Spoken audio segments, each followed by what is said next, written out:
Thank you, Scott. It's now my sincere pleasure to introduce this year's keynote speaker, Dr. Jody Lulich. Dr. Lulich co-leads, I know you can hardly wait. I feel the same way. Dr. Jody Lulich co-leads the Minnesota Urolith Center. He specializes in nephrology and urology and has earned his international reputation as a clinical investigator and educator in this field, and has published more than 400 publications in scientific journals and books. He has received numerous awards for his teaching, and in 2022, he was inducted into the university's Academy for Excellence in Clinical Practice.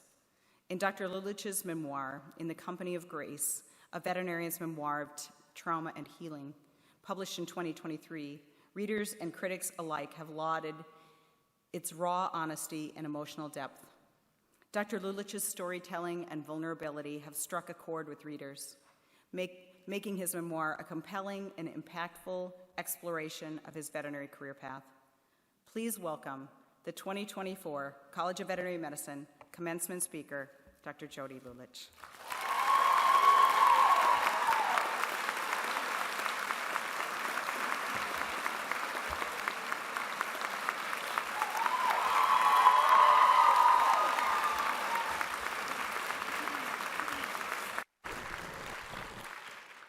Dean Molgard and esteemed guests, thank you for this opportunity, and please forgive my informality. It just had to come off.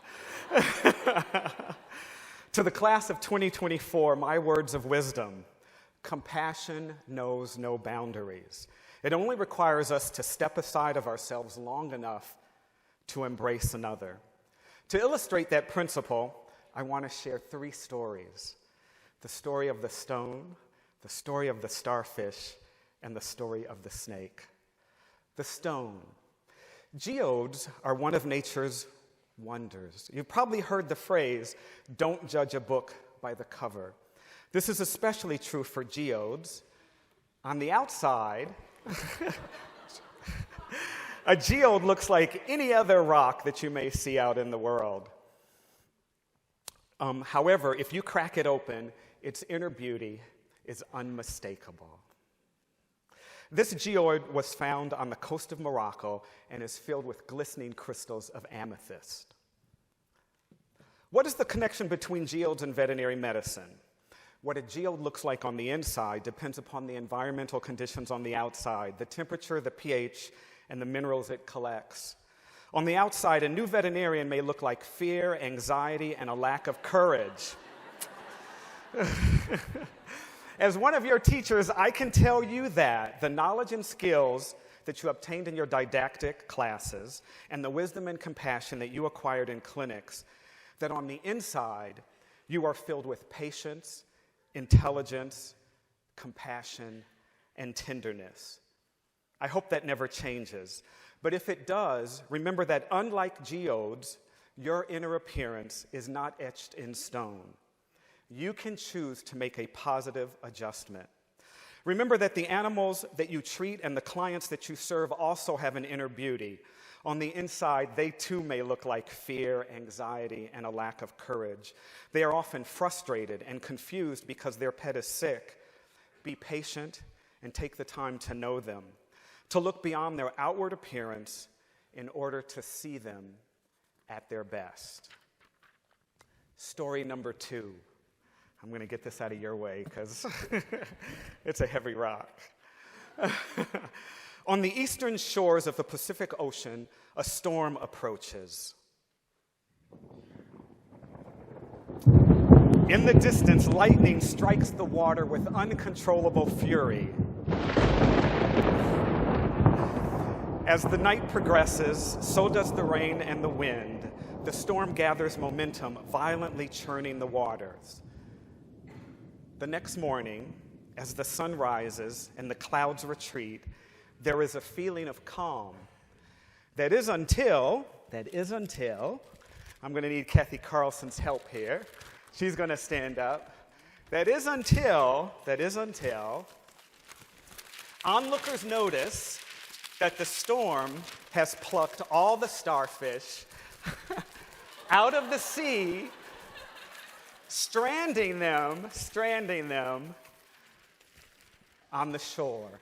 You can lay that down for me, Kathy. So those are all your starfish.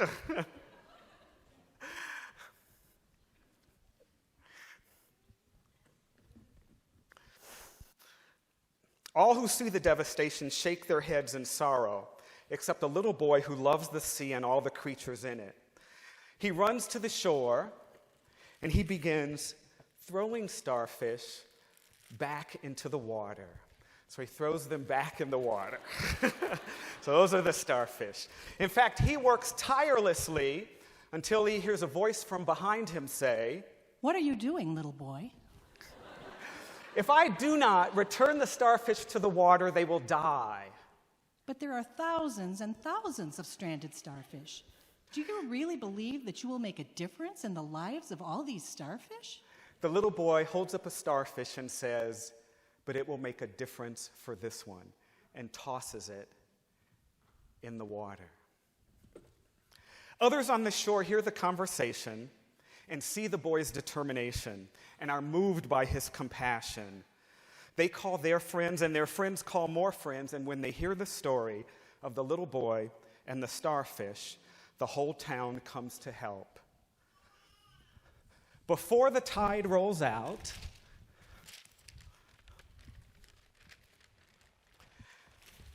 and before the sun sets,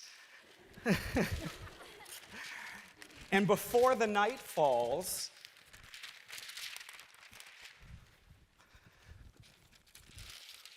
all of the starfish are returned to the ocean.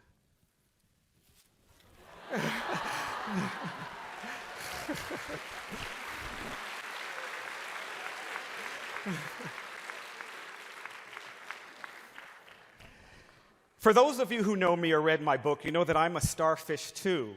After my mother committed suicide and my father abandoned me, someone thought that I was worth saving, regardless of the odds. Number 3, the snake. In Southeast Asia, on the base of a tall mountain, lives a tiny menagerie of animals in a small zoo. In the distance, the light, the sky rumbles, and the winds shift, and dry lightning strikes the ground, setting a bush on fire. The fire spreads quickly, surrounding the zoo. The zookeepers fear that the animals will perish.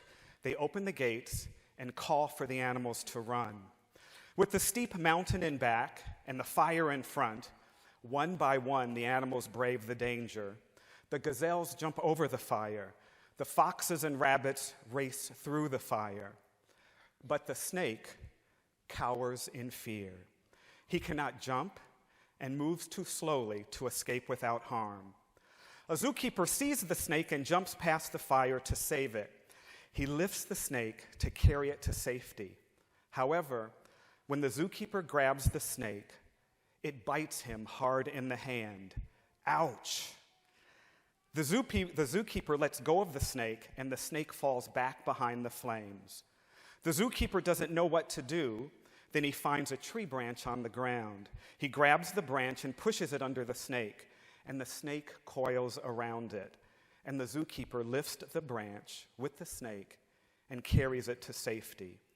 Seeing what just happened, the other zookeeper is puzzled. Save the snake. Why did you risk your life to save the snake, even after it bit you? The zookeeper replies, "It is the nature of the snake to bite. It is my nature to care for the animals." The message is clear.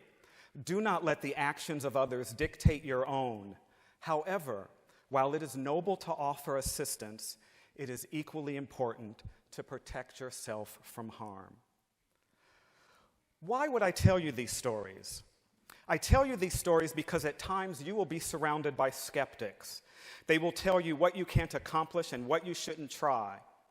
Listen with your head and your heart, and not to the fears and limitations of others. I tell you these stories because as you get older, you will lose that spark, that sense of adventure and limitless opportunity that you had as a child.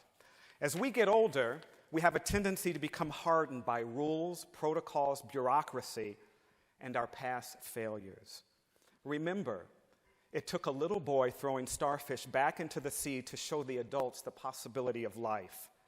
Hold on to that childhood spark and reimagine the possibilities and adventures on your way to helping others. I tell you these stories because you will be put in difficult situations, situations that will put you in harm's way. Remember the story of the snake, and remember that you also embody the wisdom of self-preservation. Do not give up your kind nature. You may be the only one with the skills and desire to save that life. Do not let the possibility of harm curtail your compassion.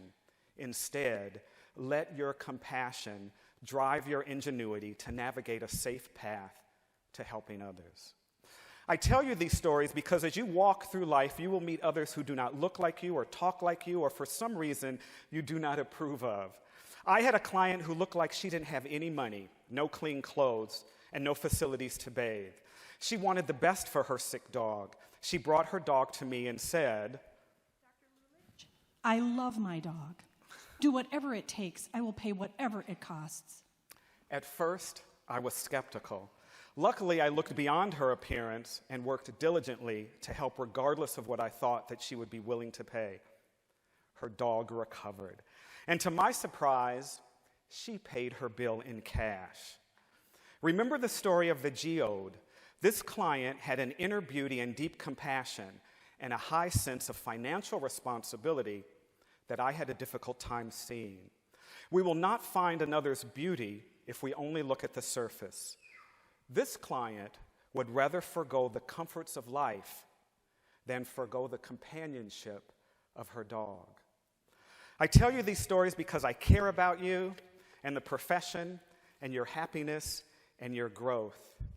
You probably thought that I was only bringing wisdom, but I'm also bringing gifts.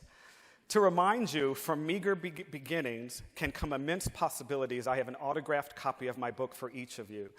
This gift was made possible through the generosity of an anonymous donor. So I don't know who donated all that, but I'm happy they did. At the end of graduation, as you exit up the aisle, pick up your copy from a faculty member. My second gift. I made all the graduates, the class of 2024, members of the Starfish Society. If you look at the back of your program, you will see the emblem denoting this great honor.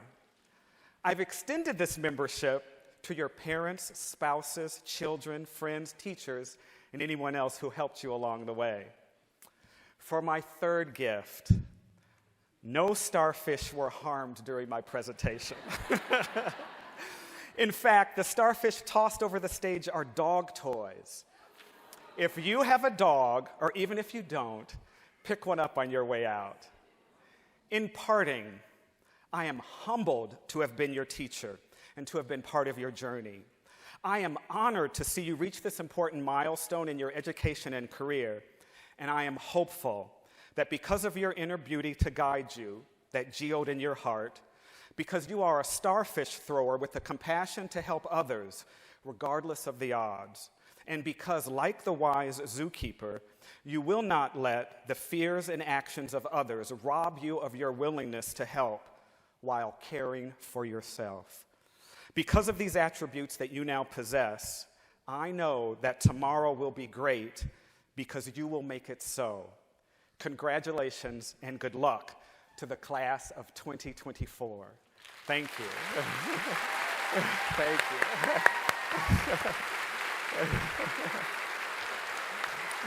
Thank you. Thank you.